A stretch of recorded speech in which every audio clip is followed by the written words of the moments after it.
Je veux enfin décoller spirituellement. Peut-être que certains ont fait cette même demande, ce vœu dans leur cœur. Mais je veux décoller. Il y a un blocage, c'est compliqué. Et on a vu, au travers de cette rencontre magistrale entre Jésus et les 10 lépreux, des clés qui nous permettent vraiment de décoller spirituellement. On verra bien sûr qu'à la fin, il y a un homme qui ressort différent.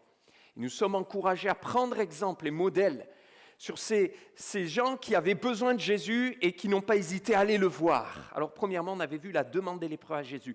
C'est toute une première partie. Si vous ne l'avez pas suivi, je vous invite à y retourner. Vous avez tout sur YouTube. Mais il y a une continuité, une complémentarité. Donc c'est important de comprendre le contexte et le suivi de ce message. Et là, nous sommes en ce moment sur la deuxième partie, la réponse de Jésus aux lépreux. Puis on verra plus tard la réaction des lépreux. Alors Jésus se rendait à Jérusalem. Il passa entre la Samarie et la Galilée. Et comme il entrait dans un village, 10 lépreux vinrent à sa rencontre. Ils se tinrent à distance et ils se mirent à lui dire « Jésus, Maître, aie pitié de nous !»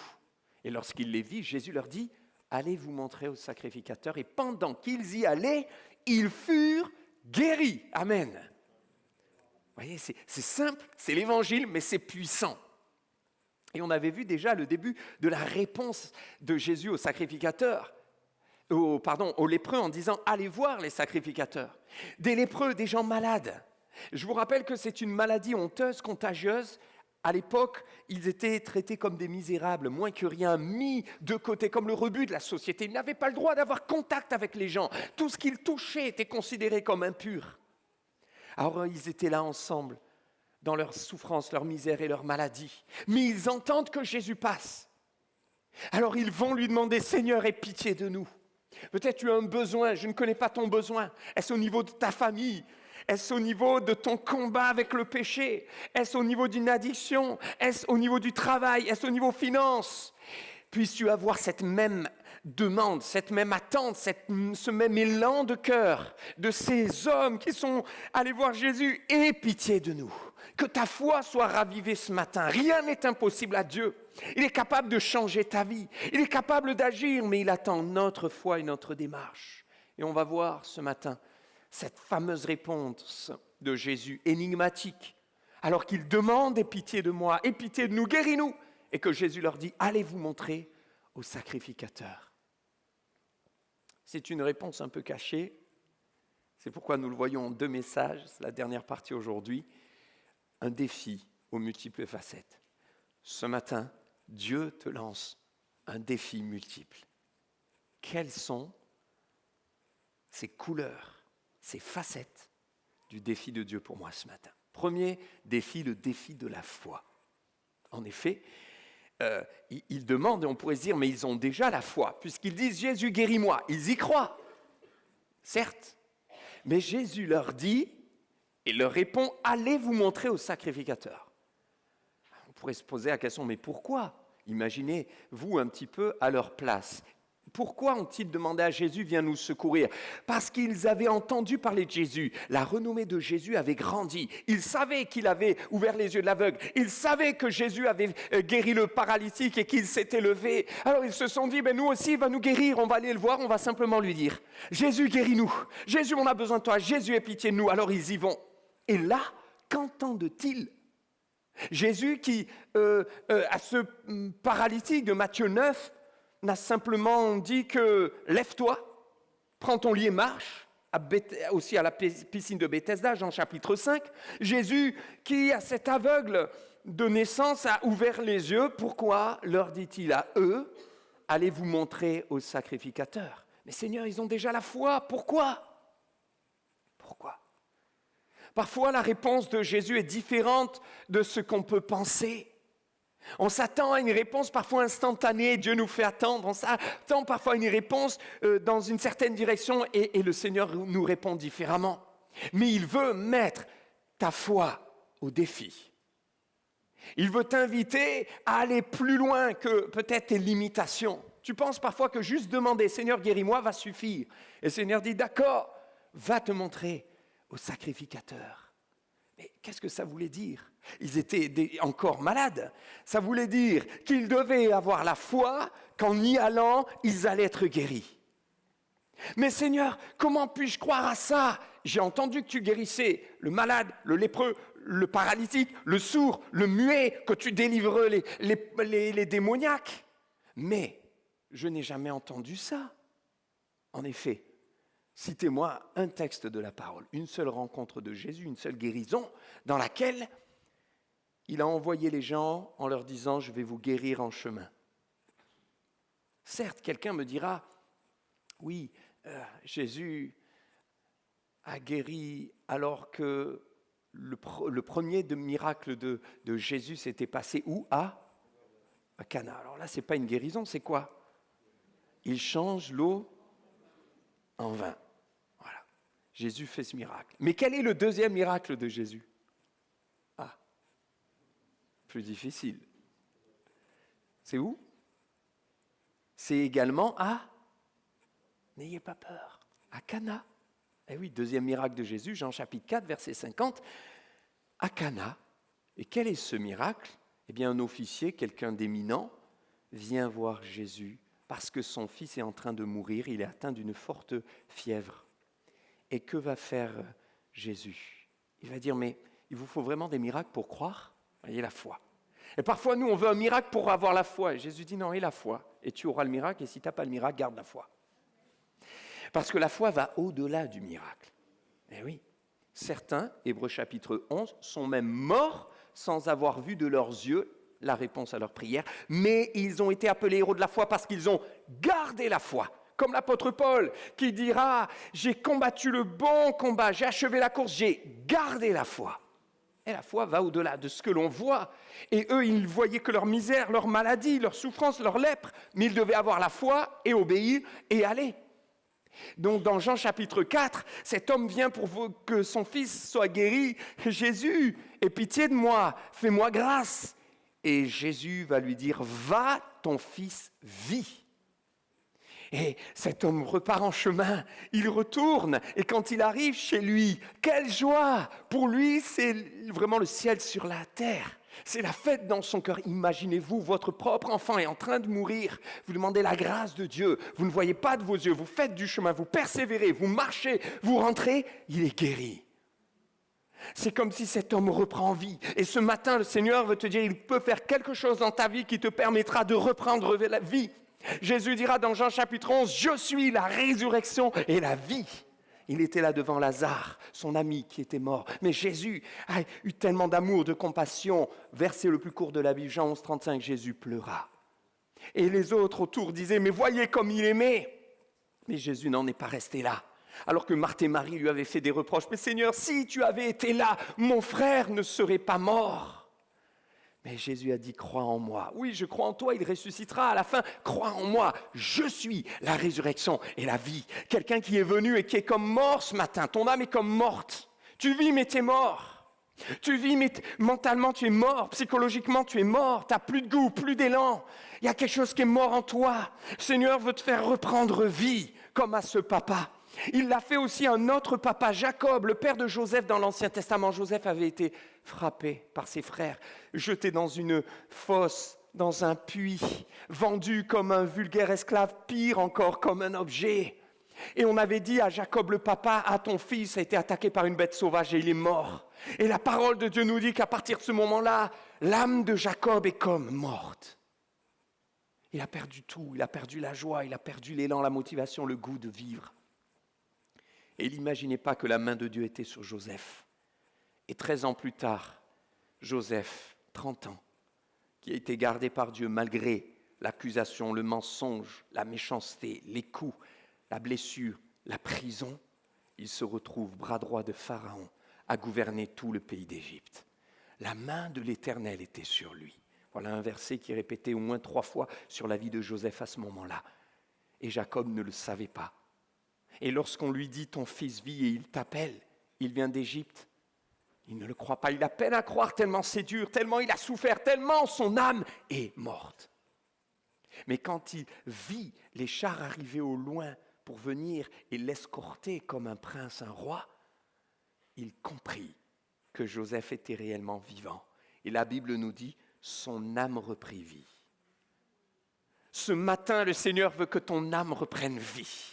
Alors, il envoie vers toi un message d'espérance, comme un message d'espérance avait été envoyé vers Jacob. Et il te dit, je suis là et je t'appelle, je défie ta foi, crois en moi, n'aie pas peur. Comme j'ai dit à cet homme, va, tu ne le vois pas de tes yeux, mais ton fils vit, je te dis ce matin que je prends en compte ta situation, fais-moi confiance. Le défi de la foi, ces lépreux auraient pu dire, mais on ne voit rien, tu nous dis d'y aller. Jamais un miracle comme celui-ci ne s'était passé. Mes amis, Jésus n'a jamais fait 2 miracles parfaitement identiques dans les évangiles. Chaque miracle avait sa spécificité. Chaque miracle était différent. Ces lépreux n'avaient jamais vécu une intervention de Dieu, un miracle, mais ils n'avaient jamais non plus entendu que quelqu'un eût été guéri en chemin. Ils n'avaient entendu quasiment que des miracles instantanés.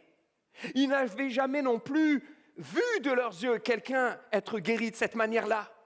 Et vous voyez, parfois, notre foi, elle est éprouvée à ce niveau-là, parce qu'on se dit, mais moi j'ai la foi, je crois en Dieu, je marche avec lui, d'ailleurs j'ai la foi, peut-être tu as la foi au niveau de ta famille, parce que Dieu est déjà intervenu plusieurs fois, mais par contre, tu as du mal à croire pour tes finances. Et tu peines à croire, alors tu essaies de te débrouiller humainement, et tu essaies même parfois de trafiquer, parce que tu te dis, il faut que je m'en sorte, tu manques de foi dans ce domaine. Et Dieu vient nous chercher là, dans notre foi, il défie ta foi en disant, c'est dans tous les domaines que je t'invite à croire. Et peut-être qu'ils auraient pu dire, mais on a la foi puisqu'on a dit, Jésus, aie pitié de nous, guéris-nous. Mais avait-il la foi jusqu'à croire qu'en y allant, Jésus allait faire un miracle qu'il n'avait jamais vécu? Et il y a des gens qui parfois, effectivement, en ayant vu l'intervention de Dieu dans leur vie, dans un domaine précis, plusieurs fois, ont la foi dans ce domaine. Mais il y a d'autres domaines dans lesquels tu doutes. Et là, c'est plus compliqué. Peut-être quelqu'un qui croit vraiment au niveau du travail, parce qu'il a vu plusieurs fois le Seigneur ouvrir les portes. Par contre, dans ta santé, tu as du mal. Et quand il s'agit de prier pour la santé, ta foi est challengée, et là, tu as des obstacles. Peut-être que tu as vu le Seigneur agir et tu crois de tout ton cœur par rapport à la direction de Dieu dans ta vie. Mais par contre, tu as du mal à croire que le Seigneur peut rétablir tes relations familiales qui ont été brisées. Le Seigneur défie ta foi. Il te dit, fais-moi confiance, crois en moi. Je suis le Dieu de l'impossible. Et dit comme l'apôtre Paul disait, nous marchons par la foi et non par la vue. Le juste vivra par la foi. Le Seigneur défie ta foi ce matin. Peut-être que ta foi, elle est éprouvée, non pas que tu ne crois pas en Dieu, non pas que tu ne crois pas les paroles du Seigneur, mais tu crois beaucoup pour les autres. Tu es prêt même peut-être à encourager les autres. Et quand quelqu'un est déprimé, tu dis non mais fais confiance au Seigneur. Mais toi, quand tu es déprimé, tu as du mal à faire confiance au Seigneur. Peut-être que tu es prêt à dire aux autres, oui mais Jésus est vivant, mais quand tu rentres à la maison, c'est dur de croire pour toi. Alors le Seigneur défie ta foi. Et il fallait ce jour-là qu'eux croient pour eux, dans leur vie personnelle, parce que le Seigneur avait un plan pour eux. Deuxième défi, le défi de l'acceptation. Bien sûr, ils vont avoir la foi, ils vont y aller et ils vont obéir. Mais pour obéir, il fallait qu'ils passent par cette étape indispensable, l'acceptation. Imaginez-vous, ils n'ont entendu que des miracles instantanés. Jésus qui a guéri Bartimée, qui est venu, et Jésus lui a simplement posé la question, « Que veux-tu que je te fasse ?» Je veux recouvrir la vue. « Vas-y, tu es guéri au nom de Jésus. » Et il est guéri. Merci Seigneur. Sauf que eux, ce n'est pas la même histoire. Et Jésus vient, et alors qu'ils disent « Guéris-nous », peut-être ils attendent la même chose, que Jésus dise « Ça y est, vous n'êtes plus lépreux ». Eh bien, Jésus ne répond pas la même chose. Il dit « Allez vous voir les sacrificateurs ». Sommes-nous prêts? Es-tu prêt? Es-tu prête à accepter la réponse du Seigneur? C'est dur parfois d'accepter, d'entendre la part du Seigneur. Non. C'est comme les enfants. Quand ils sont tout petits, c'est dur d'accepter pour eux quand papa et maman disent non. Et pourtant, vous comme moi, vous savez que c'est bénéfique.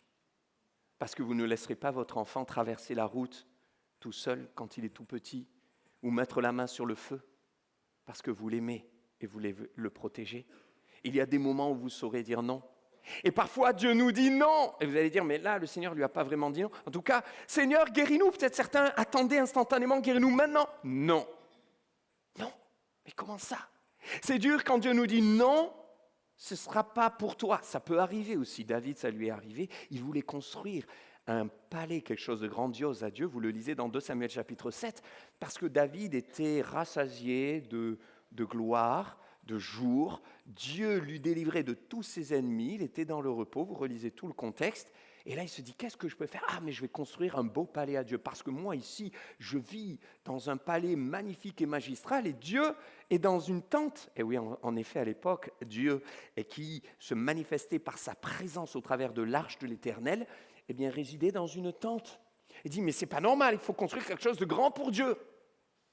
Parce que Dieu est plus grand que moi, ça partait d'un bon sentiment. Et même Nathan, ce grand homme de Dieu, le prophète dira, fais ce que tu as sur le cœur, Dieu est avec toi. Sauf que la nuit, Dieu va parler à Nathan, le prophète, en lui disant, non, va dire à David, oui, même si l'Éternel est avec toi, ma réponse, c'est non, non, pas toi, c'est ton fils qui construira.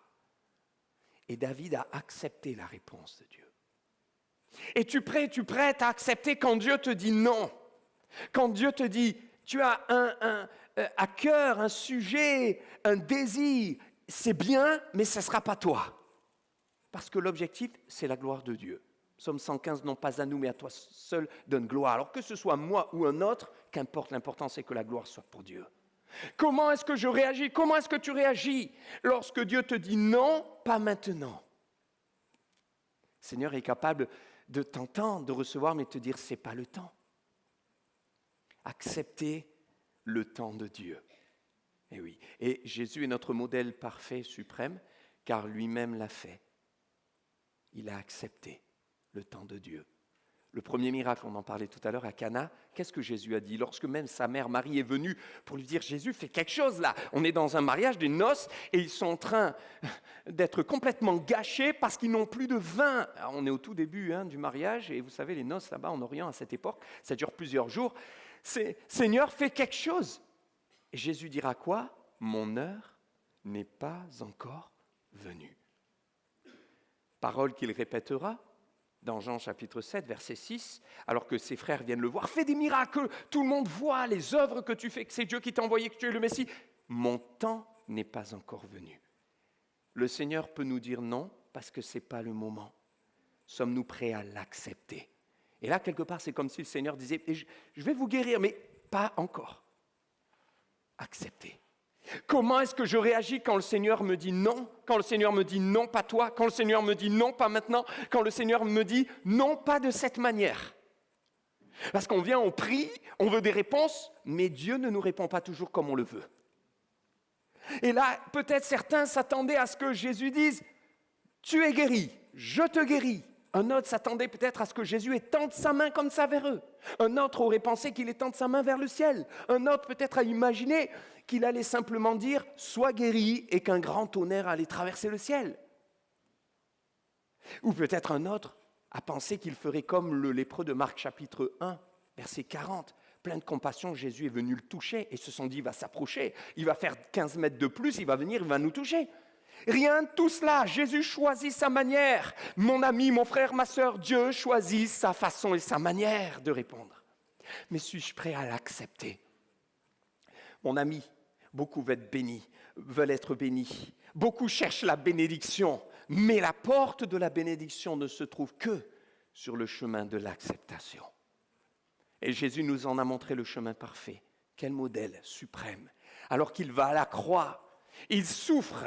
Des grumeaux de sang vont couler parce que ses veines vont éclater, tellement la tension est grande, le combat spirituel est grand, il va pour mourir, pour donner sa vie pour l'humanité, pour toi et pour moi, prenant le poids du péché de l'humanité à tel point qu'il sera lui-même fait pécher sur la croix. Il y a un combat spirituel, il va même être fortifié par son Père qui va envoyer un ange et il va dire, mon Père, s'il est possible que cette coupe s'éloigne de moi, coupe de souffrance, coupe de détresse, coupe de combat, coupe d'agonie, coupe d'angoisse, toutefois, non pas ce que je veux, mais ce que tu veux. C'est l'acceptation suprême. Et il accepte. Les lépreux ont accepté. allez vous montrer. D'accord, Seigneur, j'accepte. Es-tu prêt ce matin à accepter les pas maintenant du Seigneur, les non du Seigneur, comme l'apôtre Paul, 2 Corinthiens 12, 9, il prie une fois, Dieu lui dit non, il prie 2 fois, Dieu lui dit non, il prie 3 fois, Dieu lui dit non, ma grâce te suffit, car ma puissance s'accomplit dans ta faiblesse. Es-tu prêt à accepter la manière du Seigneur d'agir, différente peut-être de ce que toi tu aurais voulu ou pensé? Et es-tu prêt à accepter les silences de Dieu? Parfois, le Seigneur nous parle au travers d'un silence. Dans Matthieu chapitre 15, une femme cananéenne vient vers Jésus pour que sa fille soit délivrée d'un esprit mauvais qui la tourmentait. Et il vivait l'enfer à la maison. Il ne lui répondit pas un mot.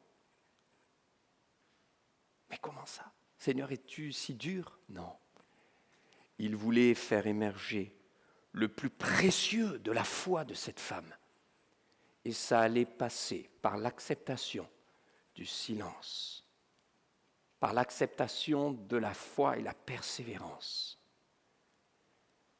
Et au cœur de cette épreuve, ta foi éprouvée devient plus précieuse que l'or, et à la sortie, à l'orée de l'épreuve, ta foi est devenue bien plus grande, ton attachement et ta confiance en celui seul qui t'aimera d'un amour éternel comme personne. 3e défi, l'obéissance. Alors ils ont dû obéir. Allez vous montrer au sacrificateur. Oh, beaucoup d'obstacles auraient pu les empêcher d'y aller. La peur, le mécontentement, l'incompréhension, on va voir un peu l'incompréhension tout à l'heure, mais aussi, pas envie tout simplement. Seigneur, on a fait le pas, on est venu, on a dit guéris-nous, aie pitié de nous, et tu nous dis allez voir le sacrificateur. Mais nous, on n'a pas envie de faire tout ce chemin, d'y aller tous ensemble, là, comme des malheureux, des vulgaires misérables. Seigneur, non, j'ai pas envie, moi j'ai envie que tu me guérisses, j'ai envie de toi, j'ai pas envie de me séparer de toi. Et vous savez, l'obéissance, ce n'est pas faire des choses qu'on a envie de faire. Et dans la foi, il y aura toujours des choses que Dieu nous demande de faire qu'on n'a pas forcément envie de faire. Notre nature charnelle et humaine ira à l'opposé. Et c'est pour ça que parfois on n'a pas envie de prier, pas envie de lire la Bible, mais pour autant ça ne veut pas dire que Dieu ne nous invite pas à lui obéir et à le faire. En nous disant, je serai avec toi, allez, je vais renouveler ta foi, mais fais-toi le premier pas. Et très souvent, vous savez, le premier pas, c'est celui qui enclenche la grâce de Dieu qui nous aide après. Vous savez, c'est un peu comme quand on fait des travaux ces derniers jours. J'ai fait quelques trous dans ma maison avec une perceuse que m'a prêtée Jérémy. Merci Jérémy. Vous savez, il y a différents trous, vous savez, le placo, etc. Bon, je ne suis pas un expert, mais je découvre aussi. Et en perçant, suivant le mur, je suis tombé sur un mur difficile, j'ai dû changer de mèche. Et au début, c'est difficile. C'est dur. Mais au moment où la mèche prend et elle perce, après c'est facile. Et ça part comme dans du vide. Mais il va falloir au début persévérer. C'est ça l'obéissance. Au début, c'est peut-être difficile. Mais quand je fais ma part, à un moment donné, la grâce de Dieu me prend, me porte sur ses mains et hop, après ça va tout seul. Et vous dites, je ne sais pas ce qui s'est passé. Ça y est, c'est plus facile. J'ai été renouvelé, j'ai été porté alors qu'au début je n'y arrivais pas. Ne tombez pas dans le piège du diable. Quel est son piège? Il va vous dire, mais ça ne sert à rien que là tu pries. Parce que tu n'as pas envie. Donc si tu pries, tu ne vas pas prier de tout ton cœur, et donc tu es hypocrite. Ça, c'est l'arme du diable. Et vous dites, non, je ne vais pas prier, parce que sinon c'est de l'hypocrisie, je ne prie pas de tout mon cœur. Mais je vais vous poser une question. Est-ce que le soir, quand vous faites à manger pour vos enfants, par exemple, est-ce que ça arrive à certains de ne pas avoir envie de cuisiner? Ça vous arrive? Est-ce que vous vous dites, je ne vais pas cuisiner, je n'ai pas envie, donc je ne le fais pas de tout mon cœur.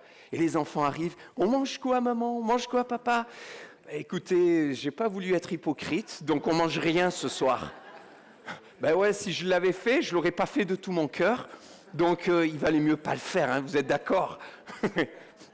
J'imagine que la réponse va être comment dire. Voyez. Et parfois, on tombe dans ce piège. Écoutez-moi, faire de tout son cœur, c'est pas faire parce qu'on a envie, c'est faire même quand on n'a pas envie. Mais parce que l'on sait et l'on croit que c'est juste et que c'est ce que Dieu nous demande. Et peut-être que ce matin, Dieu parle à quelqu'un à qui il a déjà dit « Va vers le baptême, mais tu n'as pas envie. Engage-toi, mais tu n'as pas envie. » Et le Seigneur défie ton obéissance. Dis « Fais-moi confiance. » Peut-être que quelqu'un est là sur sa chaise et tu te dis « Moi, je veux juste une chose. Quand je viens, je m'assois, je veux profiter du culte et je veux qu'on me laisse tranquille. » Et pourtant, tu sais dans ton cœur que Dieu t'appelle à servir.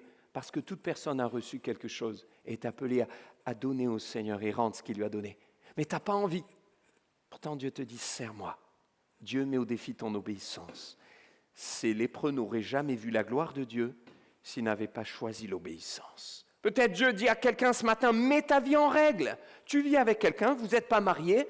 Je ne suis pas là pour te condamner. Par contre, je te dis, je veux te bénir. Mais là, je te demande, tu arrives à une étape, il faut que tu mettes ta vie en règle. Je serai avec toi. Et toi, tu n'as pas envie, pour plein de raisons, financières, le regard des autres, ça sert à quoi? Ça fait tant d'années. Et Dieu te dit, fais-moi confiance. Dans 1 Samuel 15, 22, Dieu dira, l'obéissance vaut mieux que les sacrifices. Et la désobéissance est pire, aussi coupable que la divination. Saül n'a pas voulu attendre, il était impatient, il a eu peur, il savait qu'il n'avait pas le droit de faire le sacrifice pour que le peuple ait la victoire. C'est le prophète qui devait le faire, mais il a quand même fait. Et quand le prophète est arrivé, il a dit, mais insensé que tu es, tu as désobéi. Et s'il avait obéi, il serait entré dans la grâce et la gloire de Dieu, mais l'inverse s'est fait connaître à sa vie puisqu'il va être déchu de sa royauté et rejeté de Dieu. Mes frères et sœurs, obéir à Dieu nous pousse à nous mettre en marche. Nous pousse vers l'avant et nous met en marche. Quand tu choisis d'obéir, tu te lèves.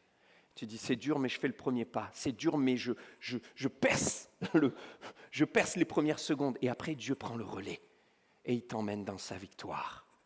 Le défi de l'obéissance, qui m'amène au défi de la confiance. Pourquoi? Parce que ces lépreux entendent la réponse de Jésus, allez-vous voir le sacrificateur, allez-vous montrer, mais Seigneur, je ne comprends pas, tu devrais me guérir, après j'y vais. Pourquoi? Parce que si vous lisez Lévitique 13, Lévitique 14, si vous lisez Marc chapitre 1 verset 40, l'ordre normal des choses est même défini par Dieu dans l'Ancien Testament comme sa loi, c'était d'abord le lépreux est guéri. Une fois que le sacrificateur constate la guérison, le lépreux peut être réhabilité dans la société. Mais toi, Seigneur, j'ai l'impression qu'il y a un bug dans le processus chronologique. Tu nous dis d'abord d'aller voir le sacrificateur alors qu'on n'est pas guéri. Et peut-être que là, ils auraient pu se dire, mais on ne comprend pas. Je ne comprends pas pour qui je vais passer, pour qui on va passer là tous à aller en groupe alors qu'on est misérables, lépreux, on avance. Ils vont nous dire, mais qu'est-ce qu'ils font? Qui c'est cela? Et c'est pas normal, je comprends pas. Peut-être que ce matin, il y a quelqu'un qui a dit, Seigneur, je comprends pas. Tu comprends pas ce qui t'arrive, tu comprends pas ton épreuve, tu comprends pas ce que Dieu fait, tu comprends pas pourquoi il répond pas, tu comprends pas. Et Dieu t'invite à relever le défi de la confiance. Parce que la confiance, c'est de dire, Seigneur, même si je comprends pas, je choisis de t'obéir parce que je te fais confiance. David disait, quand je suis dans la crainte, je me confie en toi. Alors, quand tu ne comprends pas le Seigneur, mon ami, apprends à faire confiance à son cœur. Il ne se trompera jamais, ce qu'il te demande, c'est toujours pour ton bien. C'est le pasteur Éric Dufour qui a dit cette phrase qui m'a interpellé, que je trouve tellement précise et vraie. Ils ont choisi de dire, ok, même si on ne comprend pas qu'on doit y aller alors qu'on n'est pas encore guéri, Seigneur, on va te faire confiance. Tu sais pourquoi, tu nous connais. Es tu prête ce matin à faire confiance au Seigneur dans ton incompréhension de ce que tu traverses, dans ce que tu ne comprends pas des réponses de Dieu? Je ne comprends pas pourquoi ça se passe comme ça. Je ne comprends pas pourquoi Dieu n'a pas répondu. Je ne comprends pas pourquoi ça ne s'est pas débloqué. J'avais reçu une réponse, une promesse. Est-ce que tu es prêt juste à dire, Seigneur, je te fais confiance? Car les temps et les circonstances t'appartiennent. Toi, tu sais toutes choses. Je ne te lâche pas. Le défi du courage. Aller voir le sacrificateur, c'était aller voir qui? c'était aller voir l'homme qui les a exclus de la société. Celui qui a prononcé contamination, lèpre et exclusion. Et là, le Seigneur ne les a pas guéris et il leur demande d'aller revoir cet homme-là. Seigneur, ça me fait si peur. Combien ont peur de réaffronter ceux qui les a peut-être parfois condamnés, ceux qui les a rejetés, exclus. Combien ont peur d'affronter parfois certaines personnes qui représentent une certaine autorité. Combien, après avoir été traumatisés lors d'un examen, d'un jury, d'un oral, ont peur et sont paralysés pour en repasser un.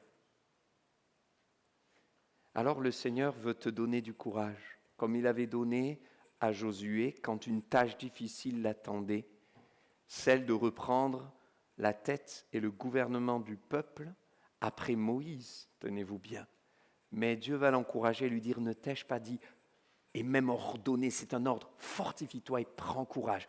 Autrement dit, et il te le dit ce matin, prends mon courage, te dit Dieu. Prends mon courage, je suis avec toi. Vas-y, ne sois pas effrayé ni épouvanté, car l'Éternel, ton Dieu, est avec toi où que tu ailles. Prends courage. Ce matin, mon frère, ma sœur, affronte ta plus grande peur en faisant confiance au Seigneur. Ça, c'était leur plus grande peur à ce moment-là, surtout qu'ils étaient encore lépreux. Quelle est ta plus grande peur ? Quelle est votre plus grande peur ? J'invite l'équipe de louange à revenir et on va conclure. Regardez la vie de Élie, le grand prophète Élie, 1 Roi chapitre 19. C'est un homme qui avait la puissance de Dieu et qui avait prié et Dieu a ouvert le ciel. Il a prié, Dieu a fermé le ciel, c'est-à-dire que la pluie ne tombait plus. Il a prié et le feu du ciel est tombé. Il n'a pas eu peur d'affronter 450 faux prophètes de Baal. Il n'a pas eu peur d'affronter 400 faux prophètes d'Astarté. Même pas peur, tout seul, contre 450 bonhommes démoniaques remplis d'esprits maléfiques. Même pas peur. Quel homme! Un guerrier, un homme de foi, un homme de Dieu. Et pourtant, 1 Roi chapitre 19, une petite femme arrive et lui dit, « Je vais te tuer. » Élie prit peur pour la première fois de sa vie. Il s'enfuit dans le désert.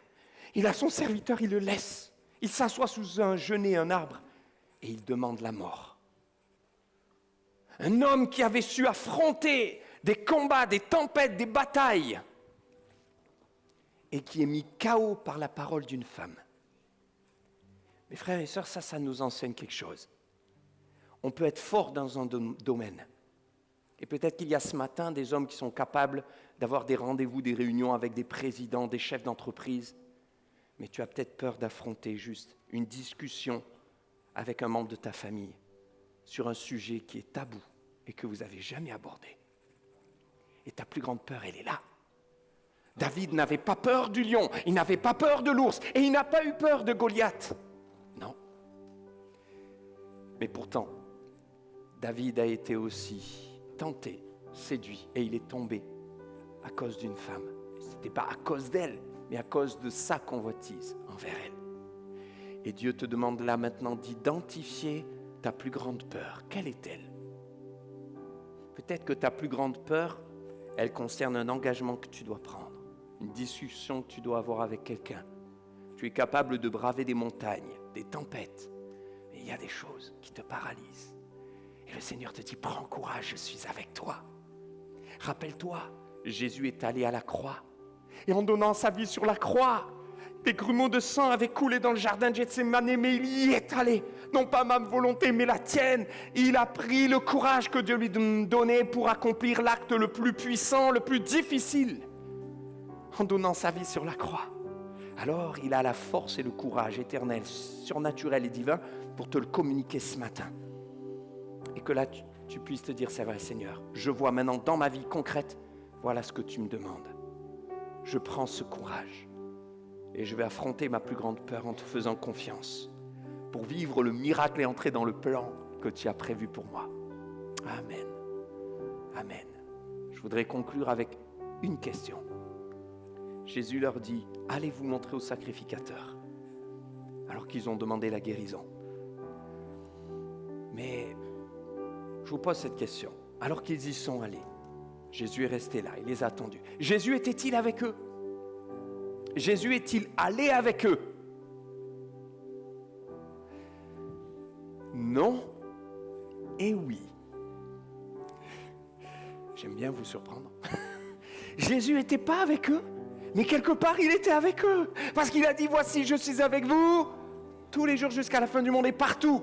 Et comment je peux me permettre de dire ça? Jésus est resté là, mais c'est en chemin qu'ils ont été guéris. Ça veut dire que Jésus était avec eux, mais il voulait leur montrer, leur faire prendre conscience d'une chose. C'est pas parce que je suis plus avec vous physiquement que je ne suis plus réellement avec vous.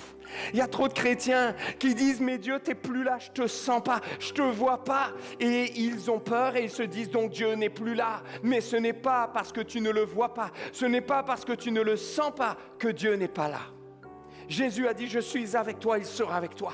Tu sens l'angoisse, la tristesse, c'est comme Jésus dans le jardin de Gethsémani. Il dira, je sens l'angoisse, mon âme est dans la tristesse. Mais il est en communion avec le Père. Quel que soit ce que tu ressens, rappelle-toi, il te dit, prends courage, affronte ta peur, je serai avec toi. Je voudrais prier pour ceux qui se sentent interpellés par un défi, une des facettes d'un des défis qu'on a vu ce matin, où Dieu t'a parlé. Je t'invite juste à te lever et je vais prier et on va prier. Réponds à cet appel, c'est ce chant que nous allons proclamer.